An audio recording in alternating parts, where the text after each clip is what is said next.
So you're expecting more inflows into India. Why? What would be that catalyst? So right now, the rally which we have witnessed in India, we have not seen foreign investor participating in that rally yet.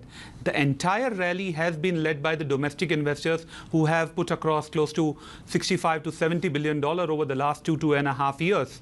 So foreign investors' allocations have become massively underweight on India over the last 2.5 years because they could not catch up the benchmark. So we have a headline out of India. India's small caps erasing losses since SEBI caution on fraud. Of course, we've had SEBI saying, you know what, it is concerned about the small caps, the mid caps. Yeah. Do you still play those small and mid cap players? So definitely when the correction happened from early Feb to mid-March, it declined close to 16%, and it was an attractive value opportunity to look into the small cap. But I will say that after the recent rebound which we have seen in it, it is still a growth play for us. Why? What would drive small and mid caps? So it offers you exposure towards the structural theme on which country is growing on. That is the manufacturing, investment, infrastructure, digitalization, EV, as well as affordable housing. So that kind of a place are not available in large cap indices. And this is the reason why mid-cap and small-cap indices are benefiting, because they are the growth drivers. So for the past 5 years, mid-cap has given close to 60% compounded annual earning growth versus large-cap, which only delivered 20%. We expect this earning growth differential, where mid-cap and small-cap giving higher than large-cap, will continue this year also. It's always about returns, and you're expecting high returns from Indian stocks. Can you quantify that? So definitely, if we are seeing continuity in the policy, Indian equity market, that is Nifty, can trade near 25,000 mark also, because so far whatever returns we have seen in India has been driven by growth. We have not seen any kind of a valuation re-rating for the past 2 to 3 years. If we have a policy continuity, India will do well, led by valuation re-rating.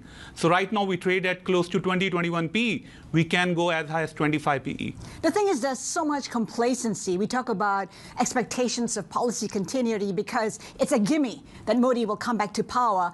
If there is a risk out there from this election, what would that be? So definitely, historically, we have seen going into the election, there is an extended period of volatility, a higher volatility when you go into it. But as soon as elections are over, there's a sharp decline in volatility. So if there is any kind of a concern like this coming, leading to a dip or a consolidation, it will end up as a buying opportunity. The clear example is last 2 months, what happened in small and mid cap. We saw the dip. People missed it, and now they are regretting why they didn't join the bandwagon. So all the dip is a buying opportunity. What would you be buying right now in terms of sectors? So near term, it will be financials, real estate, and healthcare. But on the longer term basis, looking at policies, industrials, utilities, auto, and financials will be the play. Let's pick up on auto, because we have Elon Musk saying that Tesla is interested in investing in India. How might that change the narrative? How might that make autos, EVs, even more attractive in India? So the global car makers coming to India will be very important for reaccelerating the switch from traditional vehicles to the EV vehicle, particularly on the four-wheeler side. We have seen quite rapid demand for the electric scooters and the two-wheeler in India over the past 2 to 3 years.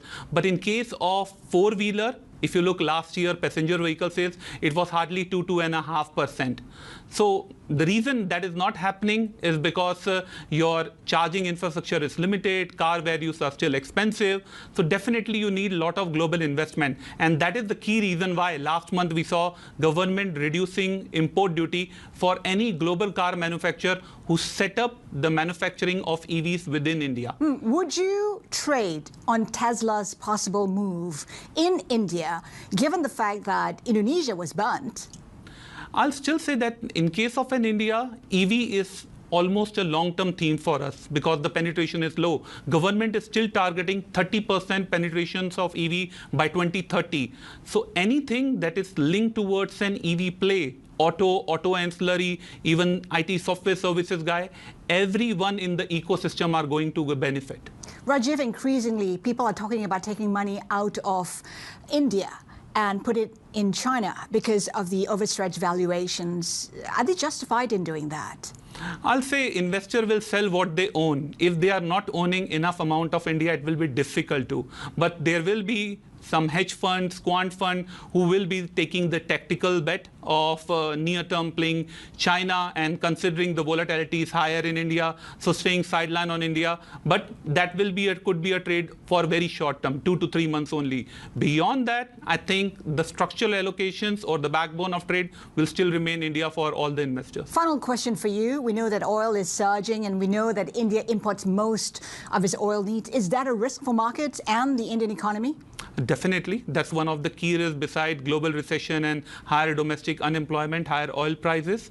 So in case if oil prices keeps on going higher, it definitely pinch India on trade as well as current account. But the starting point is important. We have seen over the past 5 years, India's current account deficit had reduced quite significantly. So we have a substantial amount of a buffer in that. And definitely with India purchasing oil from various countries, that brings not some amount of a discount compared to the market price. That also gives them some amount of a relief also.